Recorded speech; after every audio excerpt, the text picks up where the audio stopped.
प्यारे दर्शकों नमस्कार। तारीख है आज 8 नवंबर 2025, दिन शनिवार। हिंदी तिथि मार्गशीर्ष माह कृष्ण पक्ष तृतीया। आइए नजर डालते हैं हमारे प्यारे राज्य उत्तराखंड की तमाम बड़ी खबरों पर। वीडियो शुरू करने से पहले कमेंट बॉक्स में जय हिंद लिखकर हमें सपोर्ट करें। तो चलिए शुरू करते हैं। उत्तराखंड रजत जयंती, पुलिस लाइन में रैतिक परेड का आयोजन, राज्यपाल ने किया निरीक्षण, सीएम धामी ने की कई घोषणाएं। उत्तराखंड राज्य स्थापना दिवस की रजत जयंती के अवसर पर देहरादून पुलिस लाइन में रैतिक परेड का आयोजन किया गया। सीएम पुष्कर सिंह धामी और राज्यपाल लेफ्टिनेंट जनरल गुरमीत सिंह ने परेड का निरीक्षण किया। डीजीपी दीपम सेठ ने कहा कि वर्दी केवल अधिकार का प्रतीक नहीं, आस्था, सेवा, उत्तरदायित्व का प्रतीक बने। हम संकल्प लें कि आने वाले वर्षों में अपने राज्य को आदर्श के शिखर पर पहुंचाएंगे। सीएम पुष्कर सिंह धामी राज्य आंदोलनकारियों को याद किया और कहा कि हमारे प्रदेश के उन सभी जनप्रतिनिधियों, प्रशासनिक अधिकारियों, पुलिस के जवानों, कर्मचारी, शिक्षकों और नागरिकों को भी धन्यवाद देता हूं, जिन्होंने पिछले 25 सालों की इस गौरवशाली यात्रा में अपने अपने स्तर पर राज्य के विकास में अपना महत्वपूर्ण योगदान दिया। मैं आज के इस कार्यक्रम में भाग लेने वाले पुलिस वालों, NCC cadets, home guard, scout guide और सभी सांस्कृतिक दलों को भी साधुवाद देता हूं। पहाड़ों में बर्फबारी से चल रही शीतलहर, अब मैदान में कोहरा बढ़ाएगा ठंड। बीते रोज ऊंचाई वाले इलाकों में हुई बर्फबारी के चलते पर्वतीय इलाकों में शीतलहर ने ठंड बढ़ा दी। उधर मैदानी इलाकों में सुबह के समय छा रहे हल्के कोहरे से ठंड महसूस होने लगी। शुक्रवार को भी मैदानी इलाकों में सुबह में हल्का कोहरा छाए रहने की संभावना है। मौसम विज्ञान केंद्र की ओर से जारी पूर्वानुमान के अनुसार 7 से 12 नवंबर तक प्रदेश भर में मौसम शुष्क रहेगा। मौसम वैज्ञानिकों का कहना है कि दिन में तेज धूप खिलने से दिन का अधिकतम और रात का न्यूनतम तापमान सामान्य के आसपास रहेगा। उत्तराखंड रजत जयंती उत्सव पर प्रधानमंत्री मोदी देंगे करोड़ों की सौगात, समारोह की तैयारियां जोरों पर। राज्य स्थापना के 25 साल पूरे होने पर रजत जयंती उत्सव पर प्रधानमंत्री नरेंद्र मोदी करोड़ों की सौगात देंगे। इसके लिए विभिन्न विभागों के विकास कार्यों का उद्घाटन व लोकार्पण करने की तैयारी चल रही है। नियोजन विभाग के माध्यम से धरातल पर उतरने वाली योजनाओं की स्क्रीनिंग की जा रही है। देहरादून के एफआरआई मैदान में राज्य स्थापना का रजत जयंती उत्सव को यादगार बनाने के लिए प्रदेश सरकार की तैयारियां जोरों पर हैं। हस्ताक्षर अभियान को लेकर कांग्रेस प्रदेश अध्यक्ष ने की प्रेस वार्ता, भाजपा पर बोला हमला। कांग्रेस प्रदेश अध्यक्ष करण माहरा ने उत्तराखंड रजत जयंती पखवाड़ा के तहत प्रेस वार्ता की। इस दौरान उन्होंने भाजपा सरकार पर हमला बोला। उन्होंने कहा कि प्रदेश में चलाए गए वो चोर हस्ताक्षर अभियान में 2 लाख का लक्ष्य था। इसमें 1.85 लाख लोगों ने हस्ताक्षर फॉर्म जमा किए, जिन्हें केंद्रीय पार्टी कार्यालय भेजा जाएगा।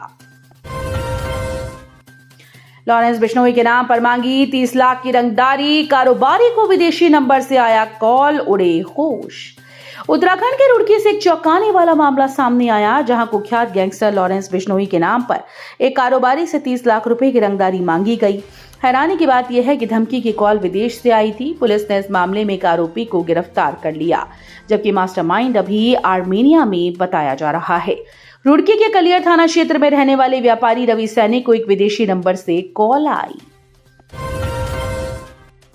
दुबई में बैठा साइबर ठग, स्लीपर सेल की तरह काम कर रहे युवक, उत्तराखंड का जामताड़ा बना रहे ये शहर।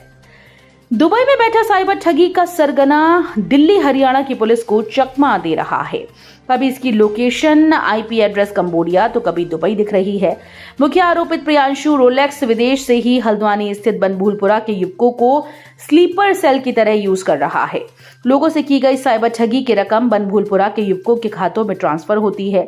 इसके बाद इन लोगों को 1 से 5,000 रुपए तक का कमीशन भी दिया जाता है।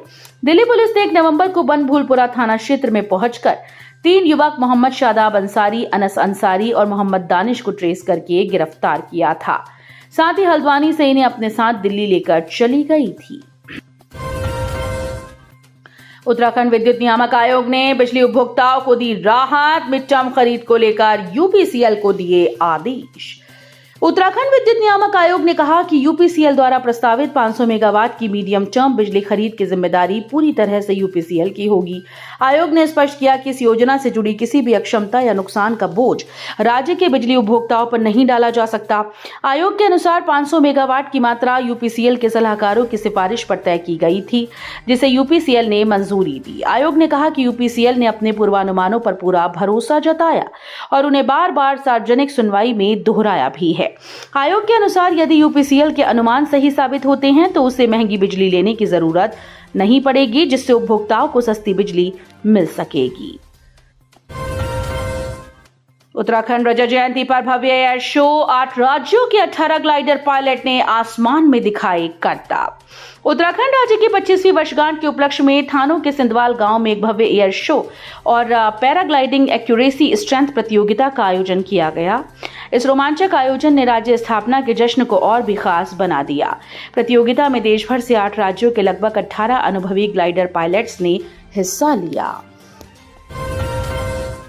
उत्तरकाशी में मचा हड़कंप, दुकान में जा घुसा खूंखार तेंदुआ, मौके पर लोगों में मची अफरा तफरी। उत्तराखंड के बड़कोट क्षेत्र स्थित पुरानी तहसील में उस वक्त हड़कंप मच गया जब एक तेंदुआ अचानक एक दवाई की दुकान में जा घुसा। बताया जा रहा है कि तेंदुआ किसी जानवर का शिकार करते हुए आबादी क्षेत्र में जा पहुंचा। मौके पर मौजूद लोगों ने सूझबूझ दिखाते हुए आनन फानन में दुकान का शटर बंद कर तेंदुए को अंदर कैद कर दिया और वन विभाग को सूचना दी। सूचना मिलने के बावजूद वन विभाग की टीम मौके पर देरी से पहुंची। भीड़ अधिक होने की वजह से रेस्क्यू अभियान को रात में करने का निर्णय लिया गया। रात करीब 2 बजे ट्रैंकुलाइजेशन की कोशिश की गई, लेकिन वन विभाग के सभी प्रयास नाकाम साबित हुए। जैसे ही दुकान का शटर खुला, तेंदुआ वन कर्मियों के सामने से भागता हुआ जंगल की ओर निकल गया। घटना के बाद से क्षेत्र में दहशत का माहौल बना हुआ है। सीएम धामी ने एफआरआई पहुंचकर लिया तैयारियों का जायजा, 9 को पहुंचेंगे पीएम मोदी। मुख्यमंत्री पुष्कर सिंह धामी ने एफआरआई पहुंचकर राज्य के रजत उत्सव आयोजन की तैयारियों का जायजा लिया। मुख्यमंत्री ने कहा कि यह हमारे लिए हर्ष का विषय है कि हम राज्य स्थापना दिवस के रजत वर्ष में प्रवेश करने जा रहे हैं। हमारे राज्य को पूर्व प्रधानमंत्री आदरणीय अटल जी ने बनाया और आदरणीय प्रधानमंत्री मोदी जी इसको संवार रहे हैं। लंबगांव राजमार्ग पर हादसा, कार ने घर की बाउंड्री वॉल तोड़कर महिला को मारी टक्कर, मौके पर हुई मौत। उत्तरकाशी लंबगांव राष्ट्रीय राजमार्ग पर शुक्रवार सुबह एक अनियंत्रित कार ने महिला को टक्कर मार दी, जिससे महिला की मौके पर मौत हो गई। जानकारी के मुताबिक शुक्रवार सुबह मानपुर में रेखा मेहर 42 वर्षीय पत्नी कीर्ति मेहर अपने आंगन में धूप में खेल रही थी। इस दौरान उत्तरकाशी से चौरंगी की ओर जा रहे एक बोलेरो वाहन अनियंत्रित हो गया और घर की बाउंड्री वॉल तोड़कर महिला को टक्कर मार दी, जिससे मौके पर उसकी मौत हो गई। नर्सिंग छात्रा के साथ दुष्कर्म, युवक पर लगा गंभीर आरोप, मुकदमा दर्ज। उत्तराखंड के हरिद्वार से शर्मनाक घटना सामने आई, जहां एक नर्सिंग छात्रा के साथ दुष्कर्म हुआ। आरोप है कि युवक ने हरिद्वार में स्थित एक होटल में युवती से दरिंदगी की। आरोपी ने शादी का झांसा देकर ये घिनौनी हरकत की। विरोध करने पर छात्रा को जान से मारने की धमकी दी गई। पीड़िता की तहरीर पर पुलिस ने मामला दर्ज कर जांच शुरू कर दी है। पुलिस को दी शिकायत में हरियाणा निवासी युवती ने बताया कि दलविंदर शर्मा नाम के युवक के साथ उसकी दोस्ती हुई थी। बताया कि दोनों पंजाब के एक कॉलेज में बीएससी नर्सिंग कर रहे हैं। इस दौरान दोनों के बीच में नजदीकियां बढ़ी। दलविंदर शर्मा ने उसके सामने शादी का प्रस्ताव रखा। इसके बाद परिजनों की सहमति से दोनों की सगाई 5 जून को कर दी गई। पीड़िता का आरोप है कि 13 जून को युवक उसे हरिद्वार में घूमने के बहाने लेकर आया था। यहां आरोपी ने एक होटल में कमरा पहले से बुक कर रखा था। आरोप है कि युवक ने उसकी मर्जी के खिलाफ शारीरिक संबंध बनाए, विरोध करने पर जान से मारने की धमकी दी। बताया कि इसके बाद से दलविंदर शर्मा का व्यवहार पूरी तरह से बदल गया। भांजे के अंतिम संस्कार में रुड़की गए मामा की हत्या, बहनोई के भाई ने इतनी सी बात पर मार डाला।